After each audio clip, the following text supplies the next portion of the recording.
concepto de la integración, por lo menos en sus términos, de como la sumatoria de un producto, cuando la norma de la partición tiende a ser cero, ¿no es cierto? Que esa es la idea básica que se conserva, ¿no es cierto? Pero bueno, es interesante leerlo y verlo, ¿no es cierto? Porque de alguna manera la matemática se puede explicar a veces de muchas maneras que parecería ser que no tiene no están relacionadas, o sea, muchas maneras distintas de explicar lo mismo, y que da la sensación que esas explicaciones no tuviesen relación, ¿no es cierto?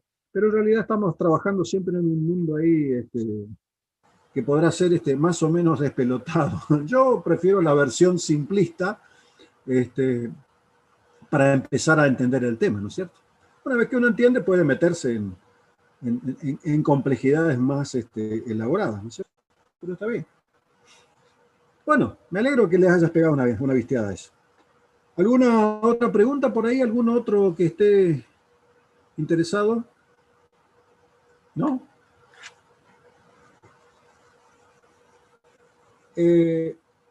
Voy a cambiar un poco el tema. En realidad no me estoy por alejar mucho del tema.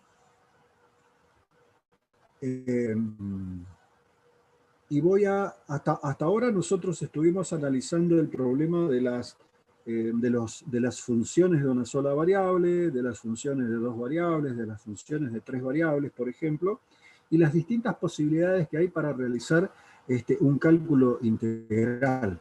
El caso más generalizado que nosotros estuvimos viendo hasta la clase pasada fue la de considerar una función de tres variables. Y función de tres variables tiene su dominio incluido dentro de un espacio tridimensional, y dentro de este espacio tridimensional acabamos de mencionar nosotros la posibilidad de trabajar sobre una superficie y calcular entonces, y decir que z, por ejemplo, es igual a una cierta g de xy, y trabajar con la integración sobre una superficie en ese espacio tridimensional, ¿no es cierto? Esa fue la última versión que estuvimos viendo nosotros. Bueno, voy a salirme un poco de este mundo y me voy a ir al mundo de los campos vectoriales. Para nosotros, un campo vectorial lo podemos indicar, por ejemplo, de esta manera. Nosotros, y le voy a poner una flechita arriba, aunque no es necesario escribir con la flechita, pero vamos a indicar ahí que nosotros tenemos un campo de vectores, por ejemplo, que depende de dos variables. Y digo que ese campo de vectores se describe como una componente f1, que depende de dos variables, coma una componente f2, que depende de dos variables, o bien, si lo quieren ustedes describir en términos de una combinación lineal de los vectores i, j, que obviamente están presentes en todo este desarrollo, esto sería entonces para nosotros una f1i más una f2j. Concretamente, eso es así, ¿no es cierto? Supongamos que planteamos nosotros un campo vectorial de una naturaleza simple y decimos, por ejemplo, que f1, que es una función de la variable x e y, es igual simplemente a x. Y f2, que depende de la variable x y, es igual a y. Fíjense que estoy tomando una situación muy particular y muy simplista, ¿no es cierto? Entonces, ¿qué estoy diciendo yo ahí en concreto? De que la función f1 es igual a x, y obviamente está definida para cualquier valor de la variable xy, en particular en este caso y no participa en forma explícita, mientras que f2, que es una función de la variable xy, que está definida para cualquier valor xy, únicamente vale y la variable x acá está implícita, no participa formalmente en la problemática. Entonces, el dominio de esta función vectorial, es cualquier lugar del plano. Cualquier lugar del plano. Si esto que está acá es x, si esto que está acá es y, y nosotros tomamos, por ejemplo, el par ordenado 1 menos 1, vamos a suponer que tomamos ese par ordenado. Entonces fíjense que lo que nosotros estamos diciendo es de que la función vectorial en 1 menos 1, en concreto para esta situación que tomé como ejemplo acá, no es otra cosa que el par ordenado 1 menos 1, de nuevo. Noten ustedes de que lo que yo estoy tomando es del espacio bidimensional, me estoy saltando a otro espacio bidimensional porque tengo dos componentes y es como si de alguna manera yo tuviese acá f sub 1 y acá tuviese f sub 2 ordenado menos 1 menos 1. Tengo una imagen que corresponderá a un vector que va a ser 1 menos 1. O sea que si yo lo grafico al vector, simplemente voy a poner 1 menos 1 y me voy a encontrar con una flecha de esta naturaleza en términos de la explicación formal que siempre le asignamos nosotros a la idea de los vectores, ¿no es cierto? O sea que esto que está acá es el valor de f en 1 menos 1. Ahora, si ustedes toman el dominio, fíjense que aquí un ejemplo muy simplista. 1 menos 1 no es otra cosa que un vector también. Por lo tanto, lo que nosotros estamos haciendo acá con esto es tomar algo que está en R a la 2, configuración que estamos considerando nosotros del ejemplo, volvemos a pasar a R a la 2. O sea que en otras palabras, esto que está acá no es otra cosa que una relación matemática que va de R a la 2 en R a la 2. En líneas generales, nosotros vamos a tener situaciones problemáticas que van de R a la N a R a la M, con N distinto de M. Yo estoy simplemente configurando un ejemplo muy simple, ¿no es cierto? Fíjense que nosotros acá podemos inclusive hasta tener un pensamiento un poco más simplista, olvidarnos de esta porción gráfica que está acá, olvidarnos de esto que está acá, y decir entonces de que para el par 1 menos 1, yo tengo asignado un vector que es 1 menos 1. O sea que a este par ordenado le tengo asignado este vector 1 menos 1. Si yo me voy al par ordenado, por ejemplo, este que está acá, que es el par ordenado 1, 0, y fíjense que esto me va a dar 1, 0 y por lo tanto esto me va a dar una flecha puesta en el par ordenado de esta manera. Imagínense que me voy al par ordenado 0, 1. Y bueno, fíjense, 0 en X, 1 en Y, y bueno, nuevamente acá me voy a encontrar con una flecha de esta naturaleza. Si me voy al par ordenado 0, 0, fíjense que ahí no tengo ninguna flecha. Una flechita tiene dos componentes nulas, que es el elemento neutro en R2. Si yo me voy a cualquier otro lugar, fíjense que me voy a ir encontrando siempre la representación gráfica de este campo de vectores. De alguna manera me la puedo imaginar como algo que está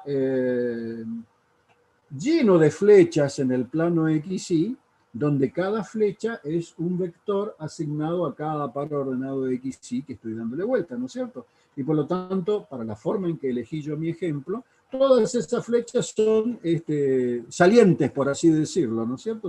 Como que se tienden a alejar del origen de coordenadas.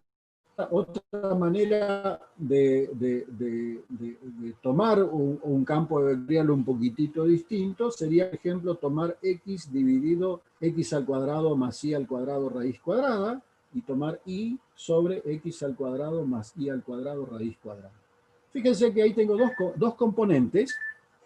Ahí tengo dos componentes en donde se da la circunstancia de que estas dos componentes me definen una situación particular. Fíjense, si yo tomo el campo de vectores en el par ordenado 1, 1, esto me va a dar a mí. La primer componente va a ser igual a 1 dividido 1 al cuadrado más 1 al cuadrado raíz cuadrada, coma, la segunda componente va a ser 1 sobre 1 al cuadrado más 1 al cuadrado raíz cuadrada.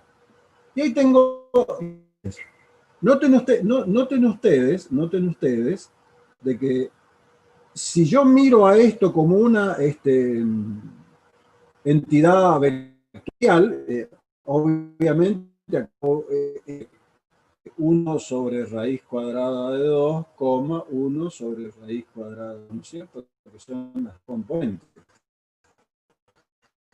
Si yo lo tomo a E corriente y pienso en la norma de este vector, fíjense que la norma de este vector va a ser igual al cuadrado más el cuadrado de esto. Y fíjense que la norma de este vector, fíjense que estoy escribiendo algo que ustedes lo manejaban en geometría analítica, y esto va a ser igual a 1 sobre raíz cuadrada de 2 elevado al cuadrado, más 1 sobre raíz cuadrada de 2 elevado al cuadrado, raíz cuadrada, y esto no es otra cosa que un medio más un medio, y esto que está acá no es otra cosa que, o sea, esto me va a dar, si lo quieren terminar de escribir, como un medio más un medio raíz cuadrada, que sería la norma, ¿no es cierto? Y fíjense que esto va a ser igual a un medio más un medio es 1, y la raíz cuadrada de 1 es 1, ¿no? Hablando en forma aritmética. Por lo tanto, yo lo único que hice fue de una manera como los atributos de los vectores, y llegamos a la conclusión de que f en 1, 1 es un vector cuya norma vale 1. Entonces, bueno, si lo tuviese que dibujar ahora bajo esta nueva configuración, me voy a encontrar en términos gráficos con algo que en 1, 1 es un vector que tiene la componente X y la componente Y iguales, por lo tanto están a 45 grados en términos geométricos, pero la longitud de ese vector en total vale 1, ¿no es cierto? Si ustedes se ponen a mirar bien todo esto, para cada valor X e Y, fíjense que acá se van a topar siempre con que la problemática los va a llevar siempre a que la norma de esta función vectorial siempre es 1. Entonces, en el único lugar en donde no puedo pensar en eso es cuando X e Y se hacen 0, porque fíjense que denominador de ambos factores nos quedan 0, y nos queda 0 dividido 0 y 0 dividido 0, por lo tanto, esta nueva función vectorial que yo acabo de describir es una función vectorial que obviamente no está definida en el origen de coordenadas, por supuesto, ¿no es cierto? Entonces, si plantean ustedes la representación gráfica de esto, fíjense que siempre se van a encontrar con flechas dibujadas de esta manera, en donde las flechas todas tienen longitud 1. Bueno, ¿me entendieron eso o no? No sé si quedó claro.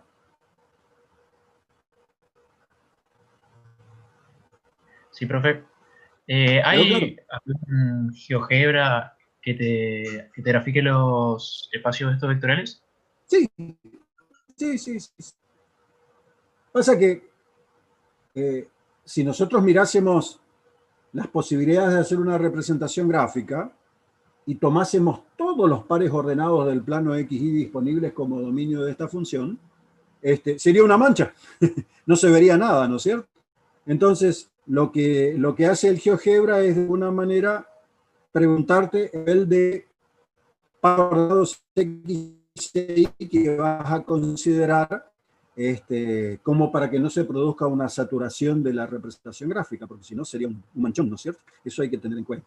Pero yo digo, más que pedirle al GeoGebra que te haga dibujo y todas esas cosas, es útil un entendimiento de qué es lo que significa esto, y buscarle una interpretación gráfica en términos de entender el significado de esto, más que dedicarse a representar gráficamente estas cosas, ¿no es cierto? Porque el objeto de esto no está en representar gráficamente. Pero bueno, pueden aparecer creaciones artísticas fabulosas si ustedes quieren. Pero bueno, el objeto no está ahí, sino el objeto está en entender más o menos esto. Por ejemplo, vamos a suponer que nosotros ahora tenemos una función vectorial en donde le pego un pequeño cambio. Y acá escribo menos y acá escribo x. ¿Sí? Pequeño cambio, nada más. Fíjense que hoy tenía x dividido esto y hoy tenía y dividido esto. considerar las cosas de otra manera. Es obvio de que en el par 00 ninguna de las dos componentes de esta función vectorial está definida y por lo tanto en 00 este campo de vectores no existe. Pero me gustaría que ustedes con el lápiz y el papel a mano ahí traten de garabatear más o menos cómo sería la representación gráfica sobre el dominio de esta función, ¿no es cierto? Este es el eje X, este es el eje Y, de este campo de vectores. Tómense 2 segundos, traten de hacerlo, por favor. Luego comentario, o luego miramos y vemos cómo planteamos. A ver qué opinan.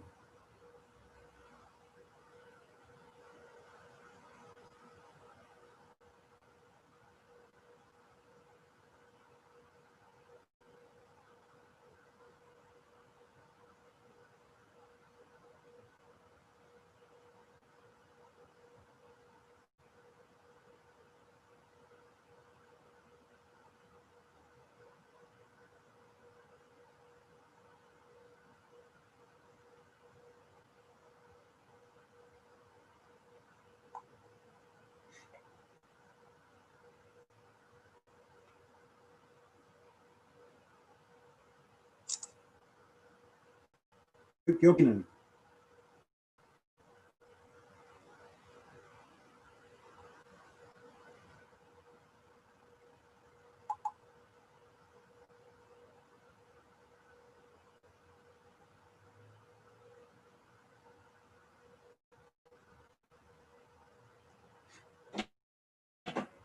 ¿Alguien tiene alguna idea?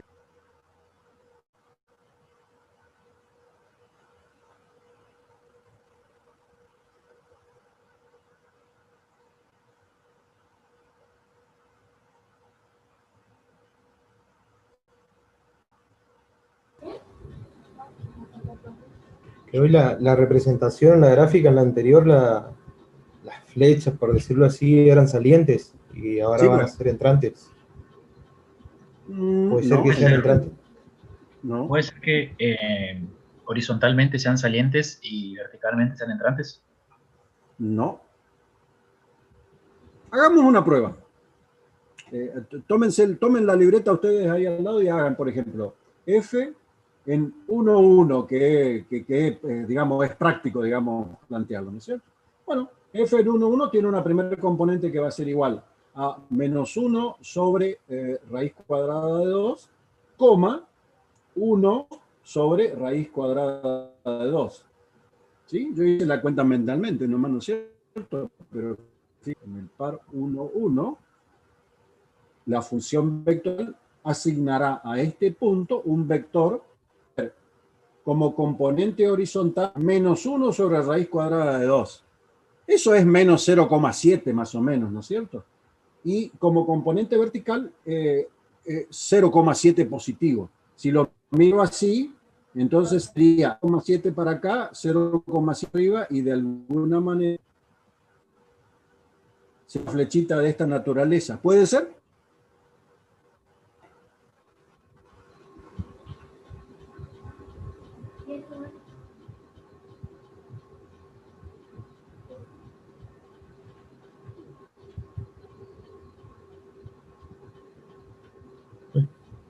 Tomen otro punto, tomen por ejemplo F en 1, 0, que también es fácil, este que está por acá.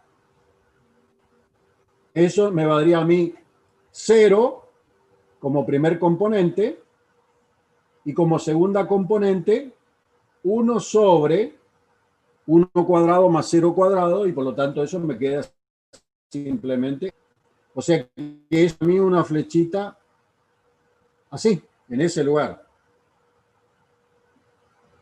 Me voy, por ejemplo, a el par ordenado 0,1, o sea, este par ordenado, ¿no es cierto? Entonces, ¿qué estoy diciendo ahí? F en 0,1 me va a dar. Y la primera componente, fíjense que es menos 1 sobre 1, entonces me queda menos 1. Y la segunda componente es nula. Fíjense que la primera componente es menos 1, o sea que simplemente me da una cosa para acá así. Fíjense que en ningún momento las flechas se van hacia el origen. En la situación anterior nosotros teníamos las flechas que salían del origen, ¿no es cierto? Eran como flechas que trataban de alejarse del origen. Y acá, ¿qué estoy teniendo? Flechas que de alguna manera están haciendo esto. Si me voy más lejos, fíjense que como está dividido por esto, siempre vale 1.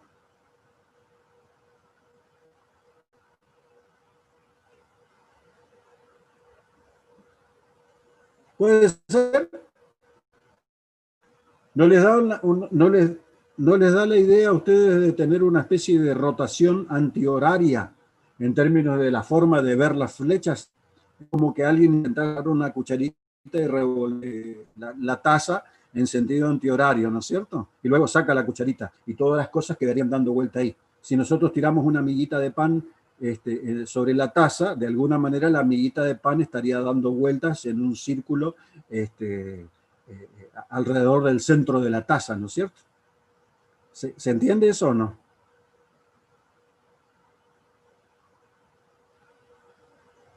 Sí, profe. ¿Puede ser? Bueno,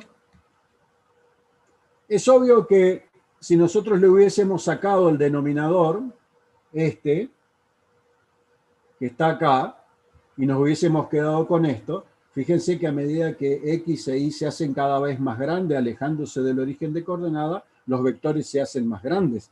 Entonces, de alguna manera, los vectores serían cada vez más largos, por así decirlo, ¿no es cierto? ¿Sí? Pero estarían también de alguna manera como rotándole a la vuelta del origen. En realidad no es una rotación física, sino que es una sensación visual de alguna manera. Entonces, si yo puedo pensar a ver las cosas haciendo algún tipo de interpretación, yo diría así: si mi campo de vectores es en el origen vale 0. A medida que me voy alejando del origen, las flechas se hacen cada vez más largas, pero todas, de alguna manera, dan la sensación de estar como dándole vueltas alrededor del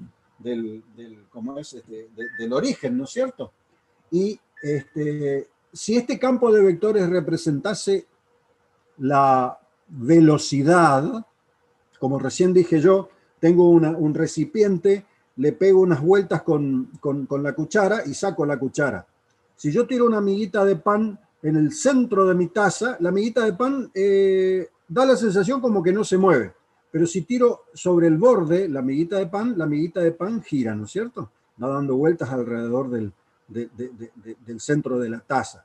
Si yo me imagino de que la ley de velocidades es cada vez más grande en módulo a medida que me alejo del origen, del centro de la taza, es como que la amiguita de pan estaría girando más rápido a la vuelta que a medida que se acerca al centro, ¿no es cierto? Que gira más lento.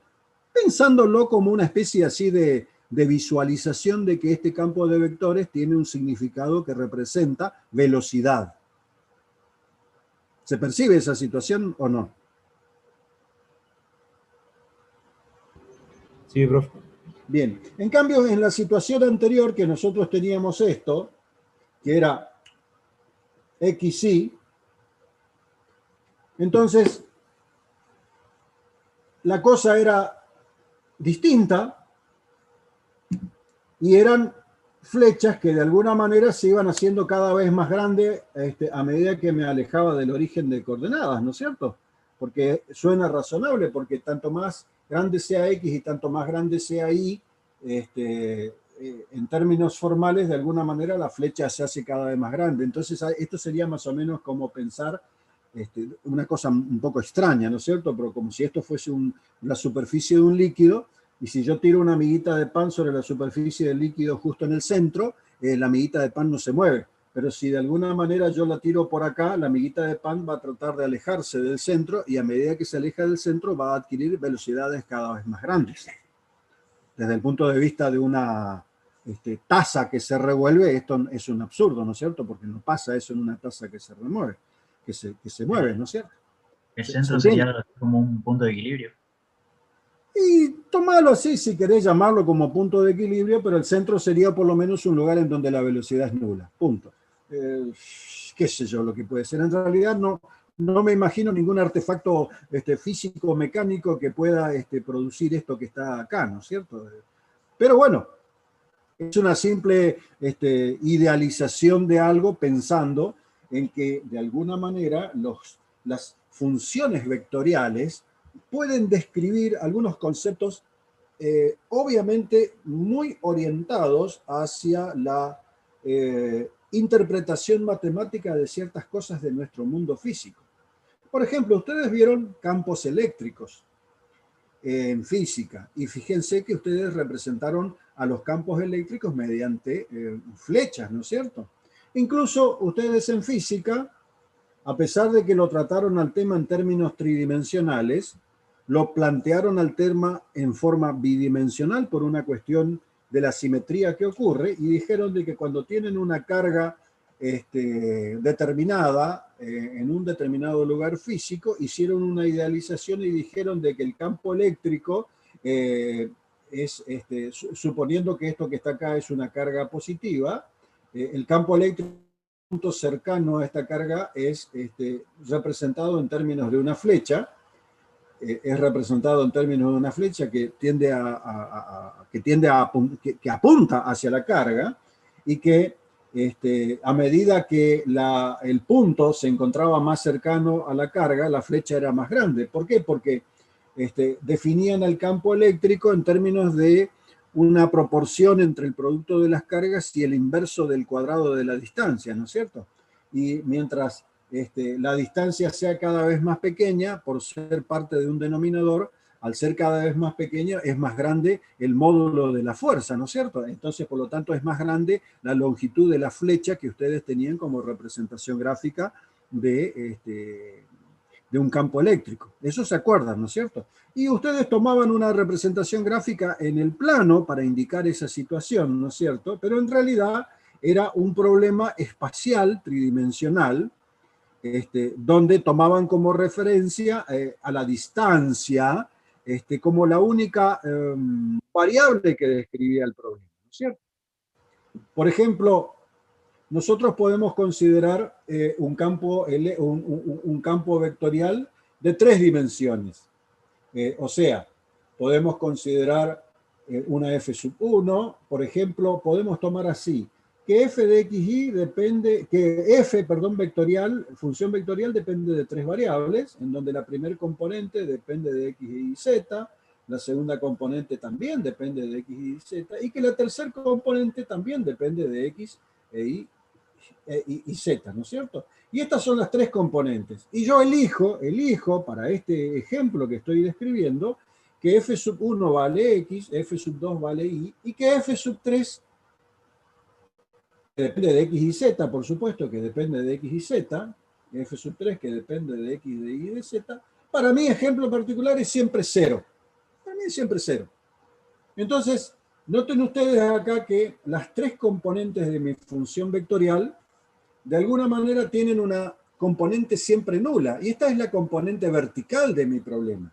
Entonces, si yo me refiero a una representación gráfica de esto, en el espacio tridimensional, me voy a encontrar que para una terna ordenada dada, como esta que está acá, me voy a encontrar con que el campo de vectores tendrá una componente horizontal X, una componente horizontal Y y una componente horizontal 0, no sé, vertical, perdón, 0. Entonces, tendré yo una flecha horizontal X y una flecha horizontal así, 0. Por lo tanto, de alguna manera, la representación gráfica del campo F en esta terna ordenada será así.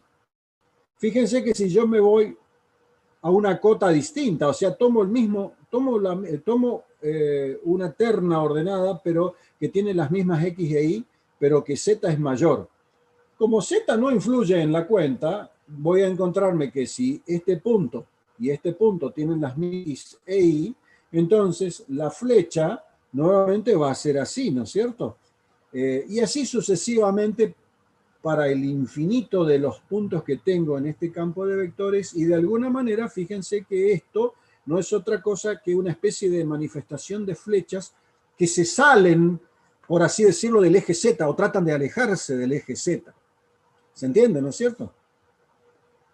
En cambio, si nosotros considerábamos el problema similar a la situación anterior y escribíamos menos i, x, 0, entonces lo que nosotros teníamos es una situación parecida a la anterior, pero obviamente íbamos a tener una especie de ramillete de flechas que tratan de girar alrededor del eje Z. Esa sería más o menos la interpretación, ¿no es cierto? Porque acuérdense que yo estoy diciendo de que la tercera siempre es nula, ¿no es cierto? O sea que estoy estableciendo una simetría muy particular, similar a lo que pasaba en la representación gráfica que habíamos hecho nosotros en el plano XY, solamente que ahora esa representación gráfica es como que se fuese copiando para las distintas cotas Z, entonces es como si fuese una especie de torbellino alrededor del eje Z. Y en la situación anterior no era un torbellino alrededor del eje Z, sino que era una especie de intento de escape del eje Z de ese campo de vectores. Fíjense que a medida que le vamos añadiendo componentes, vamos anexando complejidades en todo esto, que, digamos, tiene su despiole, ¿no es cierto? O sea, se puede llegar a complejizar. Por eso, intentar hacer representaciones gráficas con el GeoGebra o con cualquier software de campos de vectores depende mucho de cómo son las componentes para poder más o menos entender la representación gráfica. Si no, puede llegar a cualquier cosa monstruosa en términos de una gráfica, ¿no es cierto? Pero como les dije, el objeto no está en hacer dibujos, sino el objeto está en entender más o menos cómo esto que está acá se constituye en una especie así de modelo matemático que podría tener ciertas aplicaciones. Eso es lo más concreto de lo cual estoy tratando de referir, ¿no es cierto? ¿Cómo fue hasta ahora el tema? ¿Más o menos se entendió lo que quise decir?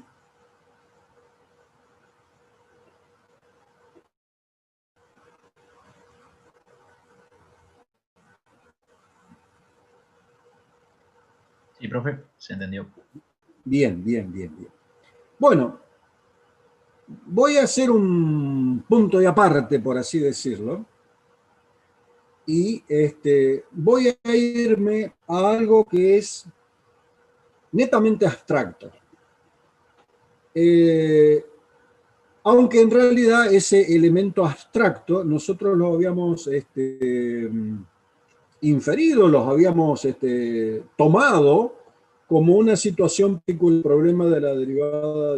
¿Se acuerdan de que la derivada direccional de un campo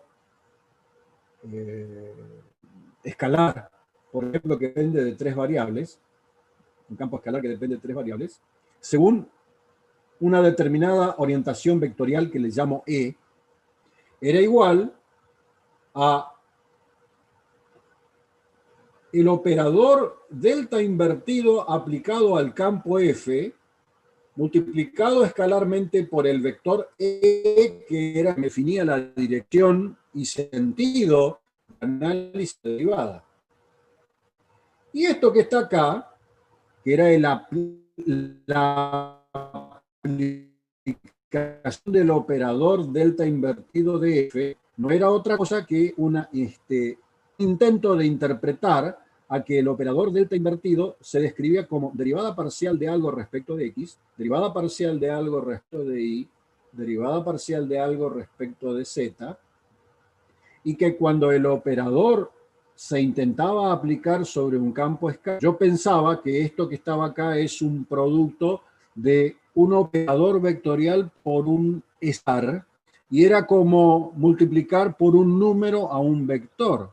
Solamente que en la multiplicación, la interpretación de la multiplicación la tomaba en términos de que me aparecía a mí acá formalmente la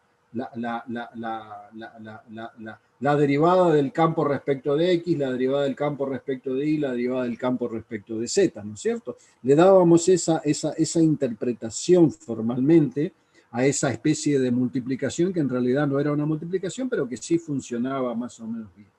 Bueno, de ahí había salido la historia de este problema que resultaba con la palabra gradiente y todas esas cosas, ¿no es cierto? Pero en definitiva, nosotros podemos considerar ahora una especie de operador abstracto, delta invertido, operador Nabla, también lo saben llamar por allí. Y este operador Nabla tiene una característica del tipo vectorial que dice derivada parcial respecto de x, derivada parcial respecto de y, derivada parcial respecto de z.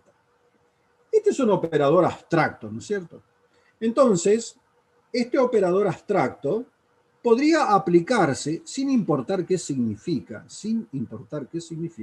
podría aplicarse sobre un campo de vectores, por ejemplo, de 3 componentes. Por ejemplo, nosotros podemos tener un campo de vectores F que tiene 3 componentes, o sea, tiene una componente F1, una componente F2, una componente F3.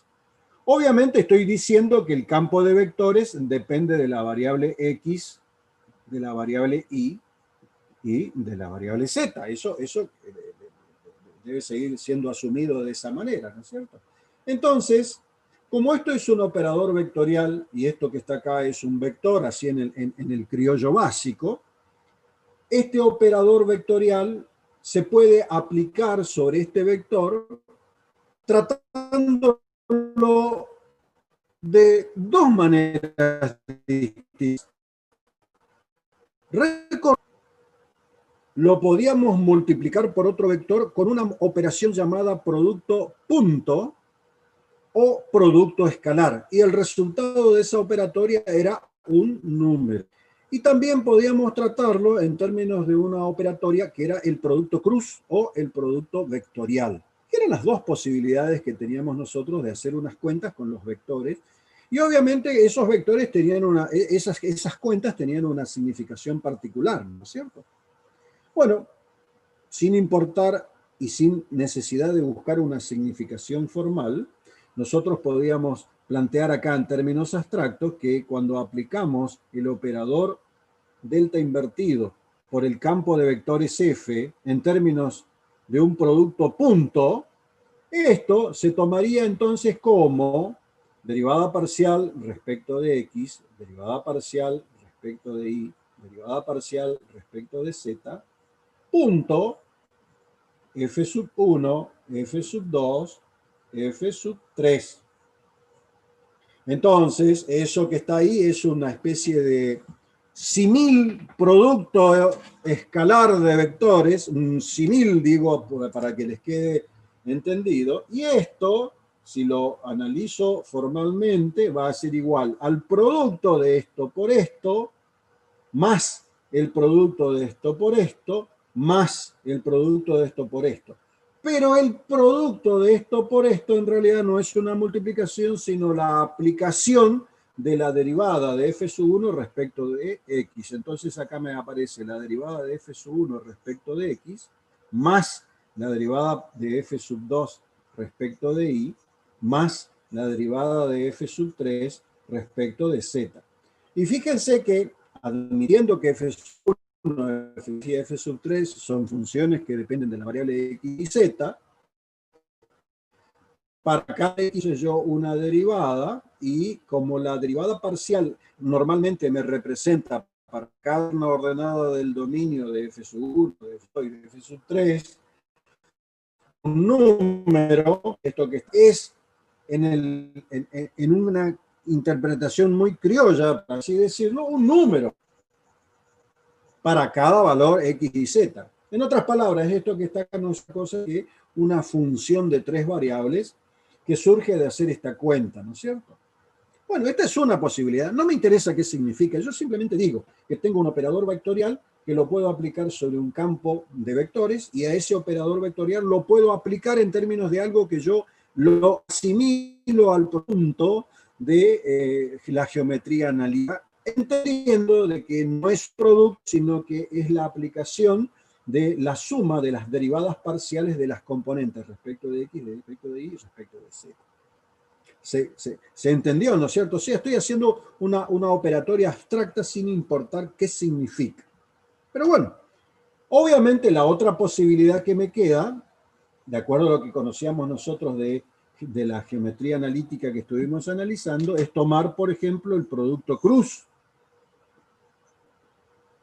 Y el producto cruz, si se acuerdan ustedes, únicamente es válido si se consideran que los vectores intervinientes tienen 3 componentes.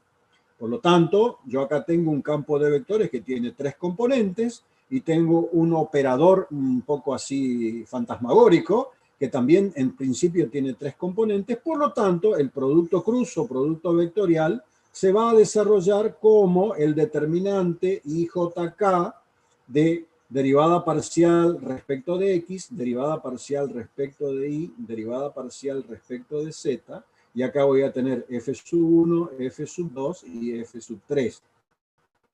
Va a ser igual a, acuérdense que desarrollábamos por los menores puntos de la primera fila,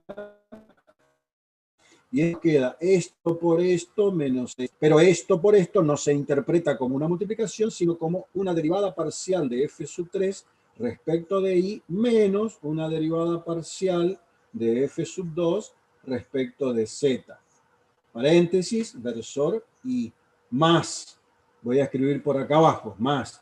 Cuando tomo j, acuérdense que tenía el factor multiplicador menos 1 a la 1 más 2, que es 13, por lo tanto esto me queda un menos, y me queda este por este menos este por este, y esa multiplicación no es una multiplicación, sino que es la derivada parcial de f3 respecto de x menos la derivada parcial de f1 respecto de z, versor j, más, y acá aparece este por este menos este por este, y esto será la derivada parcial de f2 respecto de x menos la derivada parcial de f1 respecto de y, versor k.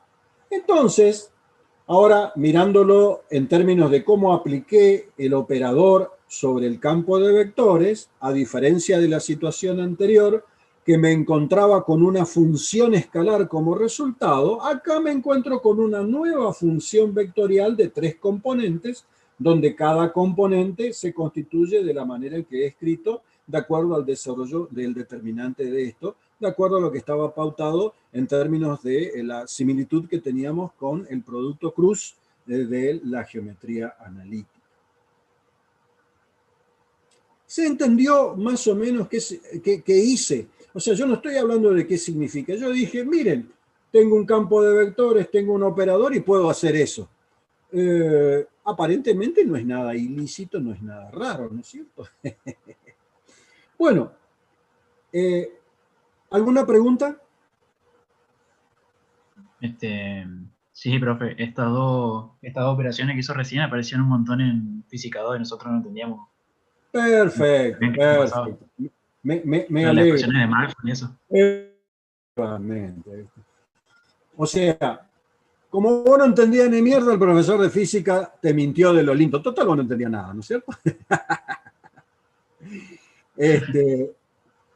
Bueno, vamos a buscarle una pequeña vuelta a esto que yo estuve describiendo en términos de los dibujos de los 2 campos vectoriales que yo consideré en la situación anterior, para que empecemos a entender un poco el significado de estas operaciones en términos de los campos vectoriales. Obviamente yo estoy por tomar 2 ejemplos, por así decirlo, extremos. O sea, donde en un ejemplo pasa todo lo que no pasa en el otro ejemplo, por decirlo de alguna manera, ¿no es cierto? Como para ver cómo son las 2 interpretaciones en extremo.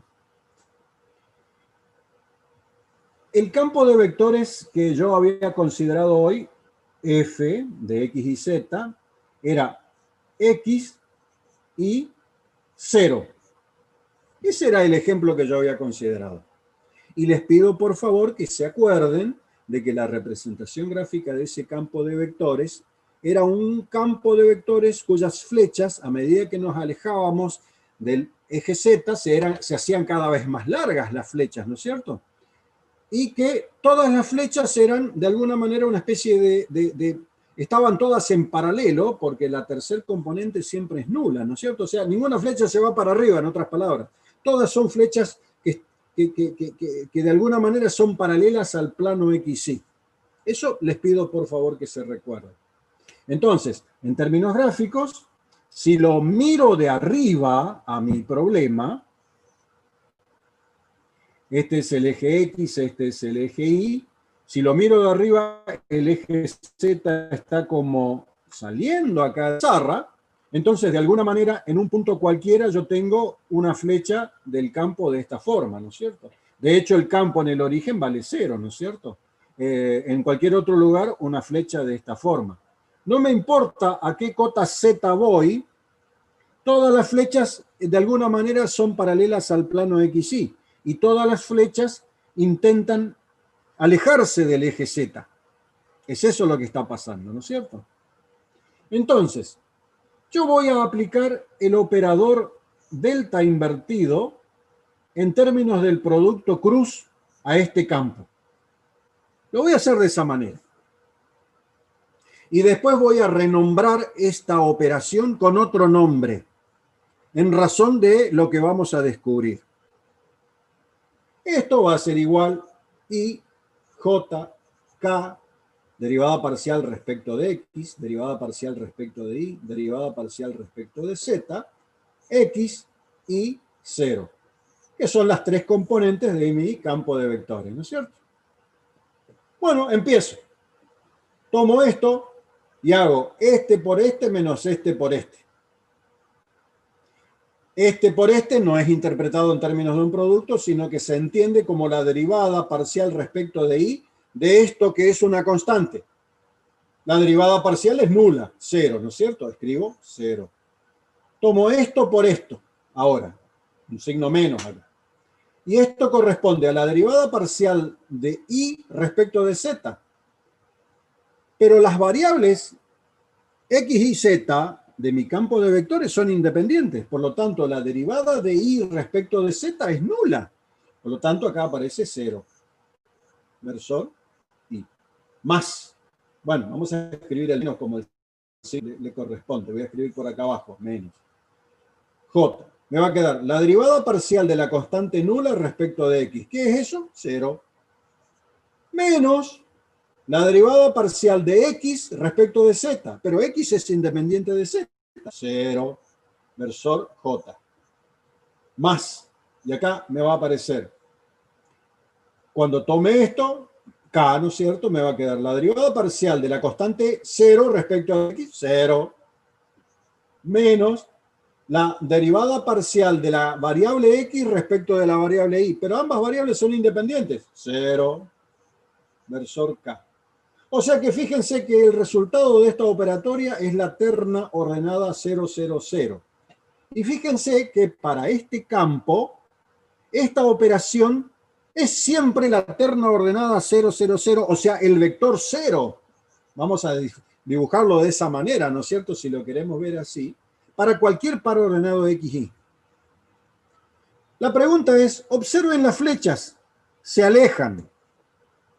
Si las flechas indicasen la posibilidad de lo que habíamos dicho, de que ser un indicador de la velocidad, de un objeto que cae por acá. Este objeto cuando cae por acá adquiere una velocidad y comienza a moverse y va a tratar de alejarse del eje Z. Como la naturaleza de nuestro campo es siempre de velocidades, es siempre alejarse del eje Z, yo diría que el objeto jamás va a girar, jamás va a pegar un loop o un giro, siempre se va a intentar alejarse. Por lo tanto, el objeto nunca va a rotar. ¿Cómo se llama esta operatoria? Rotacional del campo. Y este es un ejemplo tomado en abstracto, donde digo, este campo no rota. O sea, no me puede hacer rotar a nada que caiga en sus garras, porque lo trata de alejar del eje Z. ¿Se entendió?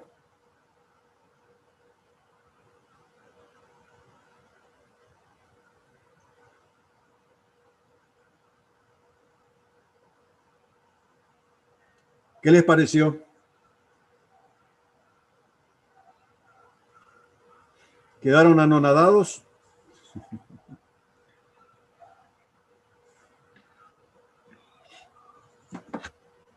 ¿Algún comentario?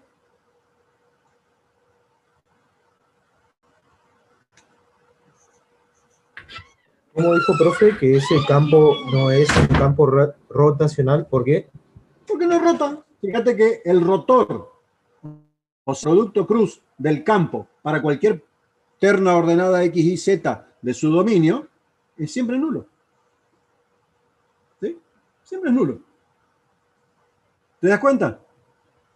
Por lo tanto, si esto se llama rotor, esta operación se llama rotor, y de alguna manera intenta configurarme como que sería un campo de vectores que intenta hacer las cosas de alguna manera, si las hace mover, fíjate que te estoy hablando de una manera muy hasta absurda, ¿no es cierto? Porque los campos vectoriales no van a, salvo que sean fuerzas, los campos vectoriales no van a hacer mover las cosas, ¿no es cierto? Sino, a menos que representen una fuerza.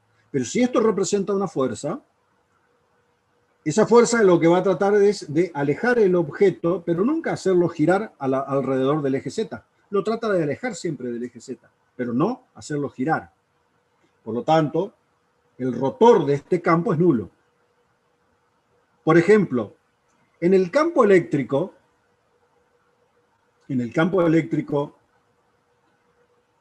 de una carga puntual, las flechas son todas mirando hacia la carga puntual. Cualquier carga de prueba que se suelte en las inmediaciones se acerca velozmente hacia la carga en forma directa. Carga de prueba, y la carga de prueba se le va para allá. Si yo la suelto, en ningún momento la carga de prueba va a empezar a hacer esto. ¿Se entiende o no? Sino que va a hacer esto. Moraleja, el rotor del campo eléctrico electrostático alrededor de una carga, ¿cuánto vale? 0. ¿Sí? Que era una de las cosas que ustedes escribían probablemente en física. A los sopapos, pero la escribían. ¿Se entendió? Ahora,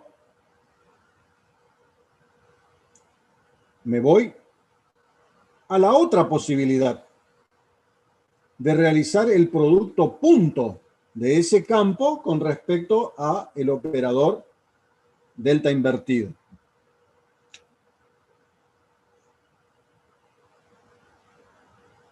El producto punto era derivada parcial respecto de x, coma, derivada parcial respecto de y, coma, derivada parcial respecto de z, x y 0 para mi problema.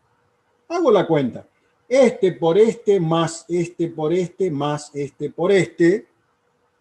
Obviamente, cuando digo este por este, no estoy haciendo una multiplicación en forma fáctica, sino que estoy pensando en cómo se ejecuta el producto escalar, pero en realidad va a ser la derivada de esto respecto de x, más la derivada de esto respecto de y, más la derivada de esto respecto de z. Y observen que la derivada de x respecto de x es 1, más la derivada de y respecto de y, ¿cuánto es? Es 1. Y la derivada de la constante 0 respecto de z, ¿cuánto es? 0. ¿Cuánto vale esto? 2. Esto que está acá, para cualquier par ordenado XY de este campo, es una constante y vale 2. ¿Y qué hace el campo en términos gráficos? Trata de alejarse del eje Z. O en otras palabras, diverge del eje Z. Se aleja, se diverge. Entonces, ¿qué es lo que está pasando? Esto ahora se va a llamar operativamente divergencia del campo F, ¿sí? A esta operación. Y la divergencia de este ejemplo es constante y vale 2. Entonces yo les digo, en términos de lo que hablamos hasta ahora para este mismo campo, este campo es un campo netamente divergente porque su divergencia siempre vale 2 para cualquier lugar del dominio y su rotacional es siempre nulo para cualquier lugar de su dominio. Y de alguna manera eso me estaría describiendo hasta casi cómo es gráficamente, en términos de lo que es el ejemplo en que yo he planteado. Ahora bien, no siempre los ejemplos van a ser que tenga la divergencia constante y el rotor nulo o viceversa. Si yo me voy al otro ejemplo, y esto se los voy a dejar para que lo hagan ustedes. El otro ejemplo, ¿cuál era? El que vimos a continuación. Era tomar menos i, x, 0. Esto ya gráficamente no era así, sino que de alguna manera, ¿se acuerdan que habíamos visto que tenía una especie de representación gráfica como que intentaba girar? Entonces yo le hago una pregunta. ¿Este campo será divergente? No. No. ¿Será rotativo o rotacional? Sí. Sí. Entonces, a mí lo que me gustaría es que calculen la divergencia de este campo como el producto del operador delta invertido, operador nabla, por F, en términos del producto punto, y que calculen el rotor de este campo, F, en términos del producto cruz, como habíamos hecho hasta ahora. La divergencia de este campo, ¿cuánto va a ser? Porque no diverge para este ejemplo. 0. 0. Eso va a ser, eso va a pasar. Y el rotor de este campo va a ser igual a una entidad vectorial constante. O sea que va a ser constante 1 versor i, más constante 2 versor j, más constante 3 versor k. Ustedes van a comprobar que esto que está acá es 0, esto que está acá es 0, y que k sub 3 es una constante, que si no me equivoco vale 2 versor k. Miren, gira, mano derecha, resultante, el vector, regla de la mano derecha, observen. ¿Vieron eso? Fabuloso. Pido que verifiquen estas cuentas, por favor. Pongamos un ejemplo un poco más descriptivo.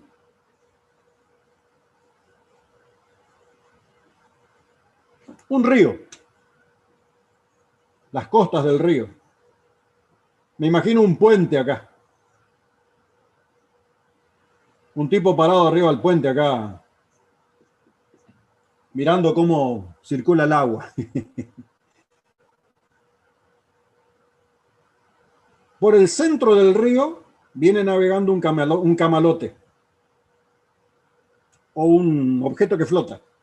De alguna manera, nosotros inferimos de que el objeto va adquiriendo la velocidad que le corresponde de acuerdo a las condiciones del río. Pero si estoy en el centro del río, el camalote de alguna manera se va a alejar siempre del puente, ¿no es cierto? Sin hacer demasiadas piruetas. Pero yo me imagino por acá, en la costa, una forma media rara. Entonces el agua acá hace algo y las líneas de velocidad del agua, de alguna manera, las líneas de velocidad del agua, hacen de que un objeto que venga flotando relativamente cercano a la costa haga una especie de loop acá, incluso quede un rato haciendo un loop y en algún momento se va. Bueno, yo ahora me hago la imaginación tridimensional de la ley de velocidades del pelo del agua del río, ¿no es cierto? Entonces yo digo, me imagino una función matemática.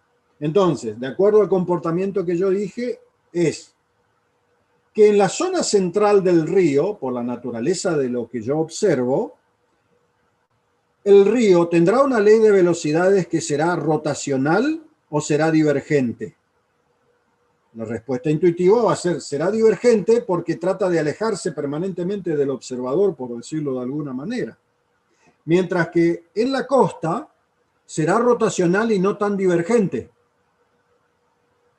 ¿Se dieron cuenta de lo que dije?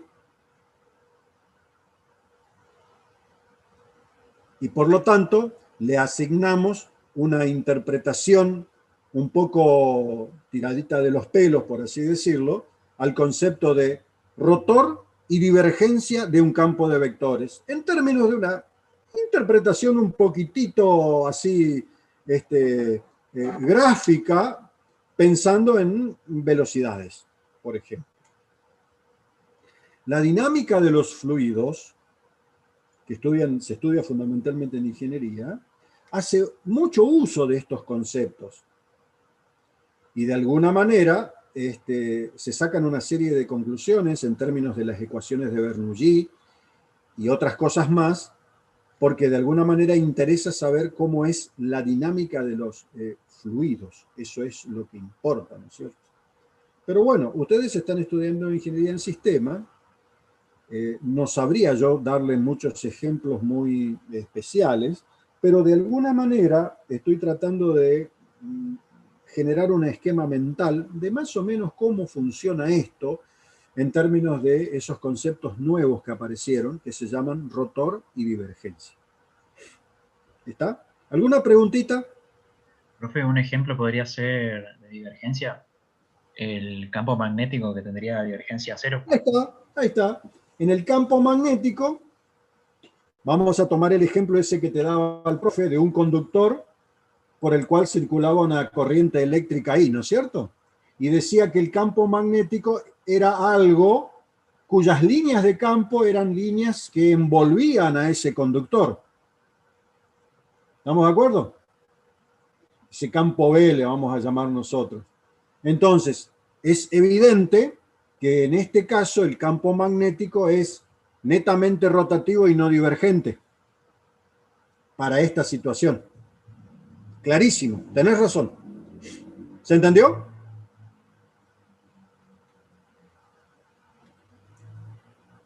¿Alguna pregunta?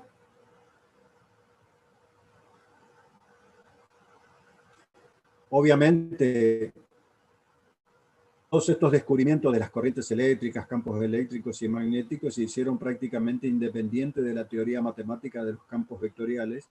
Y luego la teoría matemática de los campos vectoriales se la incorporó a todo esto y ahí apareció la famosa teoría de Maxwell, poniéndole una especie de broche de oro a todo, en términos de una teoría matemática que permitía describir a la teoría electromagnética. Para lo cual fue fabuloso, ¿no es cierto? Fue así. Esa fue la secuencia histórica, digamos. Y Don Maxwell habrá terminado de hacer todo esto para el año 1880, una cosa así, ¿no es cierto? Por ahí. No recuerdo bien la secuencia histórica, los tiempos históricos. Bueno, gente, ¿alguna preguntita?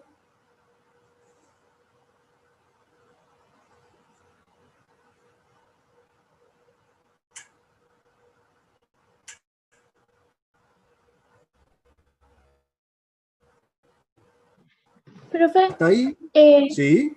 siempre se da que puede ser un campo rotacional y no ser divergente, tipo No, que no, no, esté... no. Puede ser que en ciertos sectores sea divergente y en otros sectores sea rotacional o tenga una combinación. Yo por eso dije que te voy a mostrar dos ejemplos, de alguna manera, en donde en un ejemplo no pasa lo que pasa en el otro ejemplo, como dos ejemplos de alguna manera totalmente opuestos. No opuestos en términos geométricos, sino te mostré un ejemplo en donde tengo divergencia y no rotación, y otro ejemplo en donde tengo rotación y no divergencia. Como para que vos puedas entender más o menos el significado, pero obviamente puedo tener una combinación de ambas cosas, ¿no es cierto? Con una interpretación, de alguna manera, en los términos que yo te dije. Sí. O sea, hay campos en donde el rotacional, en algunos lugares puede ser nulo, en otros lugares puede ser no nulo, y viceversa. Puede ocurrir, sí, hay ejemplos así. ¿Está? Sí, sí. Bien, bien, bien. Bueno, gente, Luciano quedó en que iba a preparar algunos ejemplitos de esta naturaleza más tarde con ustedes, cuando se conecte, como para que ustedes resuelvan algunos problemitas y por lo menos practiquen en la idea del rotor, la divergencia y esas cosas, ¿no es cierto? Así que supongo yo que se van a encontrar en un rato con don Luciano. Si no tienen más preguntas, yo los dejo. Nos vemos la siguiente. ¿Puede ser?